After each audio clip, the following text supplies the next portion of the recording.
এই তোকে যে আমি নামতে বললাম, নিচে নেমে খেতে হয়। তরমুজ বিছানায় বসে বসে খায় না। আসো আসো, এখানে খাও, এখানে খাও। রক্সি, আয় আয়, নিচে আসো, নিচে আসো। বিছানাটা নোংরা হচ্ছে। বাবু ছেলে, আসো এখানে বসো, এখানে বসে বসে খাও। এই যে এখানে বসো। হ্যাঁ, নামো নামো নামো নামো নামো নামো। রক্সি গুড গার্ল না গো? হ্যাঁ, রক্সি কত কথা শোনে।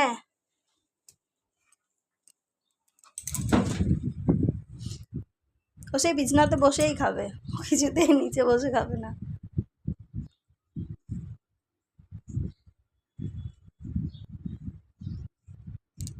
এই রক্সি, কি রে, তুই আমার কথা শুনবি না তো? হ্যাঁ, টাকা, পাপা কিন্তু দেখছে।